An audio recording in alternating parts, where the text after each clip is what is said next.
Hello, it's me. I've not gone live for such a long time. It feels like months since we last had a chat together. Anyway, here I am in Qatar, and I'm in a green room. It's not actually it's a green room because if you're in entertainment, a green room is a room where you can get ready behind the scenes before you go out on stage. I'll give you a little run around here of what we got. I don't think we've got a TV here actually. We've got a couple of mirrors. So if I was a rock band, I could use these mirrors to just put on my makeup and then smash the TV through the wall, but there's no TV. Nice little sofa, massive sofa there, which I could go to sleep on if I was left alone and if it was warm enough in this place. And I've just been chilling out here doing some work on my just laptop. And in here is the dunny, the bathroom, which is, I'm not going to take on a tour of that because bathrooms are bathrooms are bathrooms are bathrooms. Not very interesting. Hi to Omar, to Dave, and there's not a lot really to add. It's been, you know what I decided? I sat there and I thought, what can I do with all this time? I'm waiting to go on stage, and I'm not going to go on stage like this. I realised I brought a jumper because the weather is kind of like warm now, but not in this room. I'm absolutely freezing, but I don't want to walk around to because it's just really like crazy. Where's the makeup? Thank you, Dave. I'm not wearing any. Nice to see Brenton as well. So I'm going to be doing a hypnosis show for Vodafone in Qatar, in the Qatar Cultural Village. It's a gorgeous new place. If you've ever been to Qatar, then you'll know that like in Dubai, when they invest in something, they go, right, what can make it so it's like Star Wars sized? I do Vishal as well. And they suddenly just invest in something and make it bonkersly big.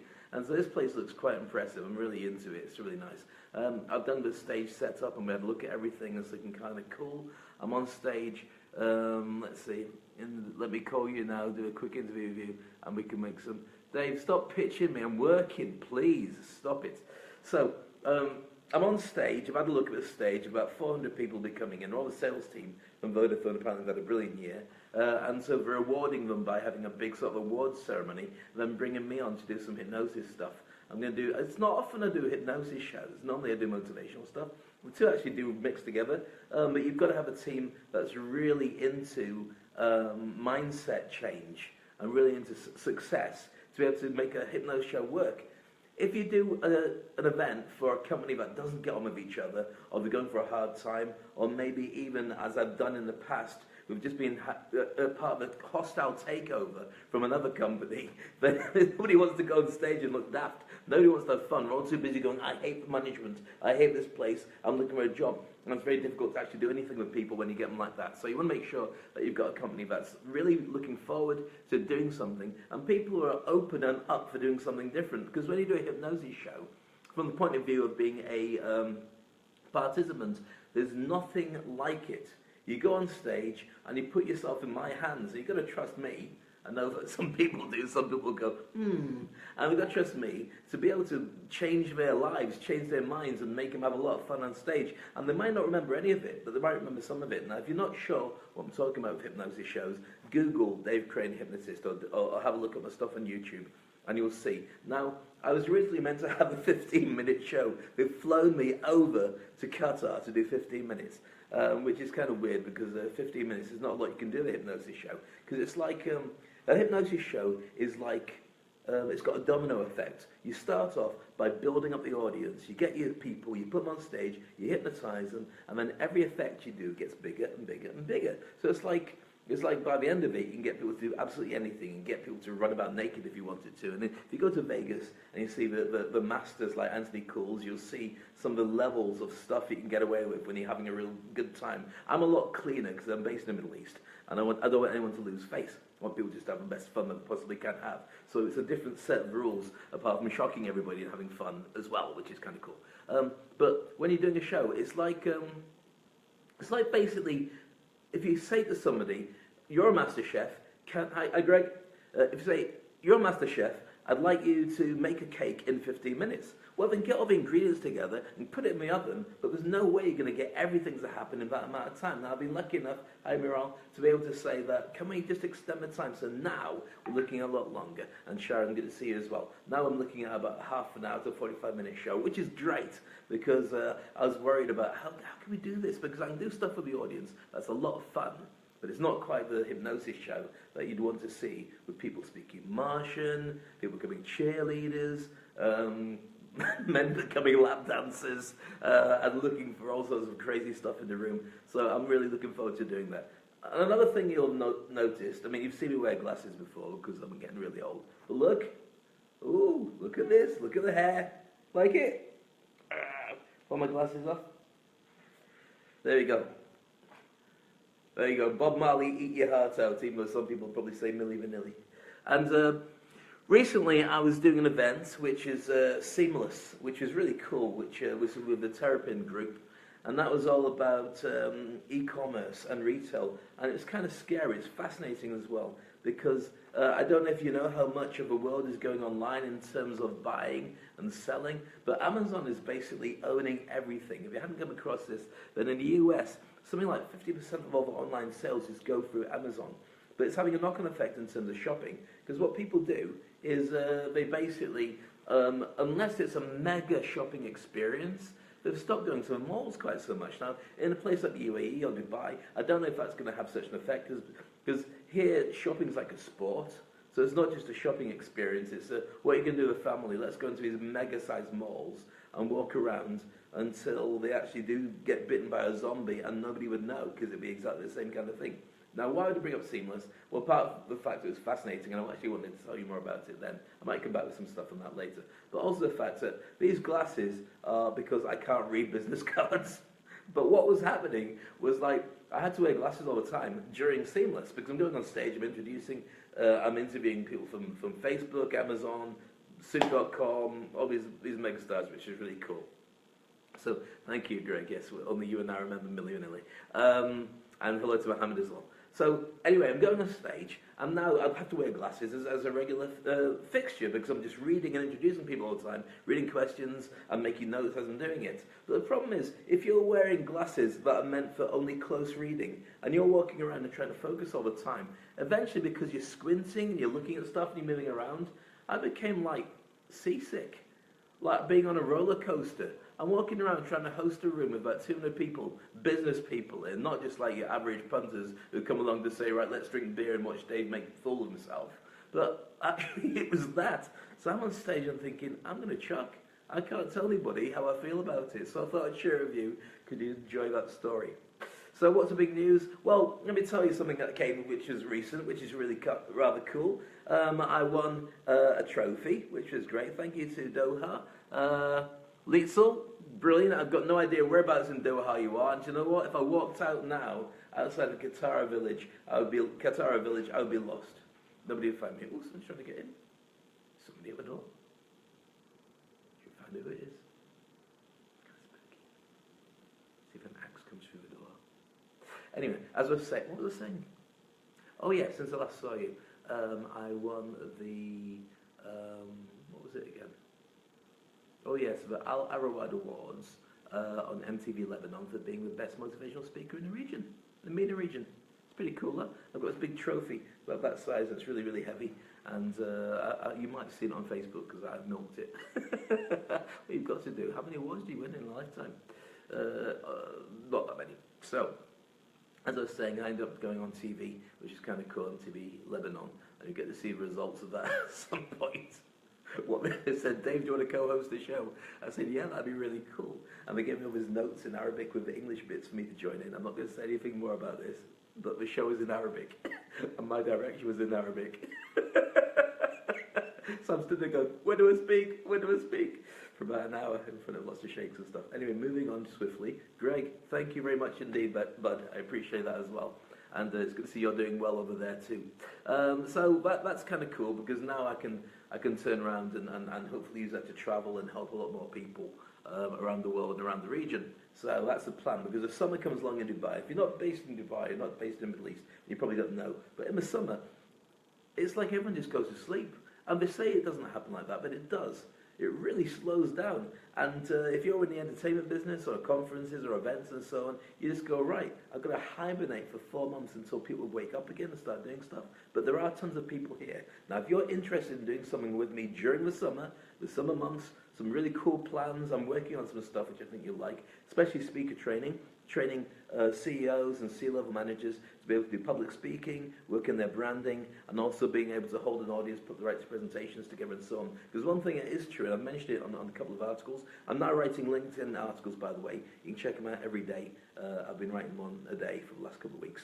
But if you're my kind of age, which is like, one step above ancient, or one step below ancient, at least, I'll try and throw that in, try and get away with it, then what I've noticed is a lot of people who are pushing towards 45, 50, and so on, are finding it very difficult to not just hold on to a job, but also get hired. Because one of the things is, if you are of that age, and you're working in any particular industry, then a lot of people, a lot of companies, certainly it seems to be a trend in this part of the world, but I think it's a worldwide trend, are looking to employ millennials who are half the price and half the age.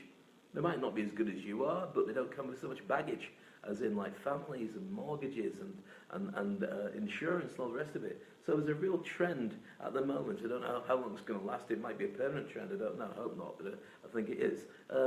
That a lot of the older people are going to have to find themselves not on the books of the big companies that they help to build. So that leaves them in a position where they're going to have to go into the marketplace. Now, it is exciting because it means that your skills and your knowledge, your expertise and your contacts can all be utilized directly by you. So if you know an industry really well, you know your competition, you know your company, you know who's up and coming, you know the suppliers, you know everybody, you can actually step out from the umbrella of being under your company, maybe being hired by them, but also work with all the competition as well. So if you do it right, you can end up doing a lot more, and earning a lot more, and building up your reputation, and actually doing a lot better than you did when you were just under a job. But the only problem you're going to have is the fact that unless you are a brand, or you learn to speak in public, or you learn to sell yourself better, then you're going to have a real problem, because most corporate people don't. Most corporate people end up taking a job, and if you're a CEO, you're giving a speech to your team or to your staff, and they all clap at the end because they have to, because you pay their wages. But that doesn't mean necessarily that when you're going out and you're selling yourself commercially and you're speaking at industry events, that you're going to be good enough to be able to get people to want to hire you afterwards. And I've worked with a lot of people. I've been at a couple of conferences recently. I won't say which ones. I've already mentioned one. I could go for the others as well. Well, I've seen some speakers who were just absolutely awful. And it's not because they couldn't speak. It's because everything they did worked really badly with the audience. They were reading from notes. They weren't interacting. They weren't checking to see if the audience was paying attention. They went on far too long. They had notes that you couldn't read on. When people do PowerPoint and it's effectively spreadsheets with tiny little writing, and they read that off in front of the audience. It's all about engagement. It's all about getting the audience to go, wow, I really want to work with this person further than this and do more with them. And if you don't know how to do that, then I can help. And I think that during Ramadan and certainly during the quiet months of the summer, that's what I'm going to be looking towards, connecting with people who really want those skills. In fact, funnily enough, this weekend, I've got a bit of a mad one. Tomorrow morning, when I get back from Doha, I'll leave at the 1 o'clock flight in the morning to go back to Dubai, arrive about 3 o'clock, and then 9 o'clock I'm at the Gaia Hotel hosting the press conference for the Beauty World Championships, and that's on Friday. So I'm going to be hosting that on Friday. The tickets are on sale, by the way. If you check out my Facebook link, you can find that on my LinkedIn and also Twitter and Instagram. If you want to go along, you should go along. It's going to be amazing. We've got 20 countries competing like in the Champions League against each other in terms of hair, beauty, makeup, and fashion, pretty much. And so they're all going to be in there competing. It's about 41 teams, I think it is. The UAE is 7 teams, because you can qualify by winning various tournaments around the world as well. So it's going to be a phenomenal event. It's going to be at Sports City, the Dome, and it's an all-dayer. But what happens is we basically say, right, there's 45 minutes to earn. This moment goes now. Let's do all the hair and makeup. So you have a whole row of people all competing. It's like MasterChef, but doing like makeup or doing hair or whatever. Then we put them on the catwalk, and then we see how the judges score them.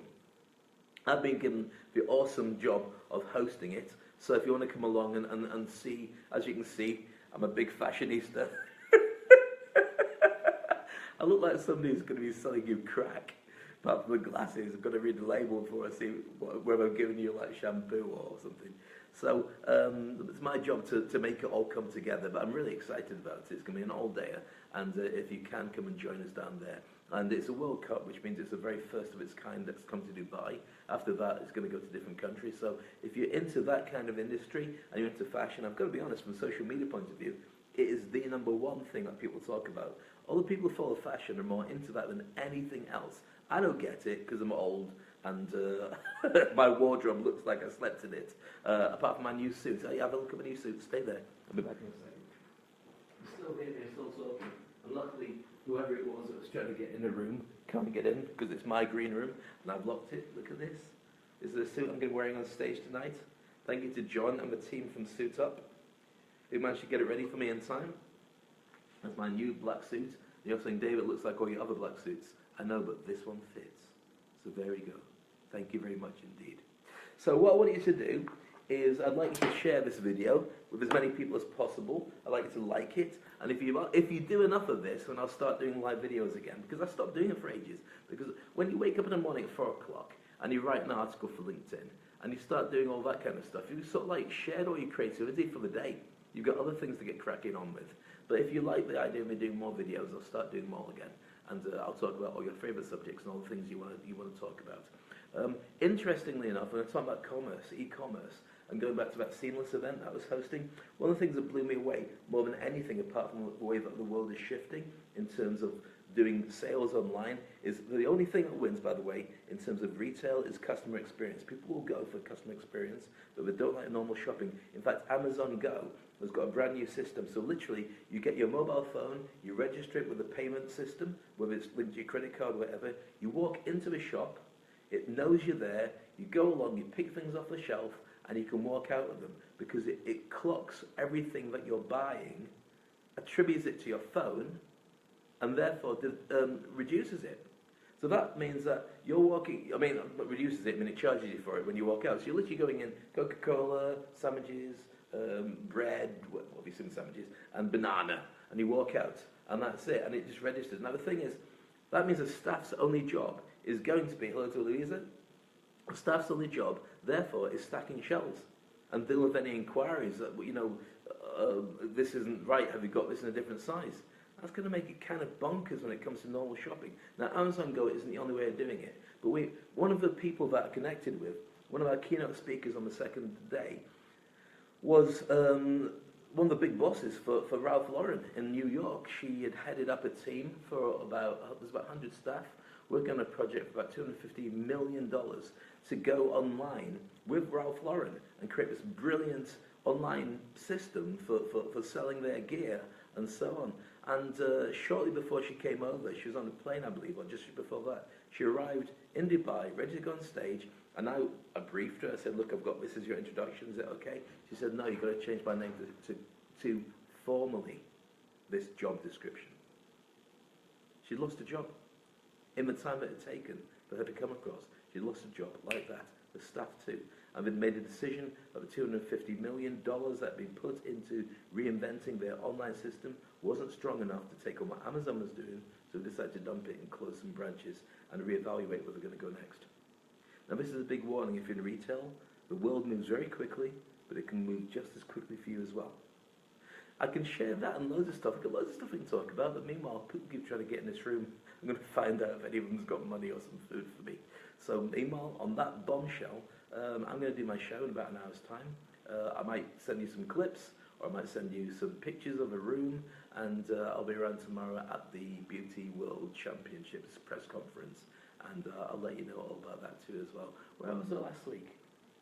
Arabian Travel Market, Atlantis, I worked with their staff as well. There's loads of stuff. You're really busy, but I'll share more with you as and when it comes up. Meanwhile, leave your comments, share, like, let me know what you think, and have an awesome day. Thank you for everything. Bye. It's creepy when I do that, but I still do it anyway. Bye-bye.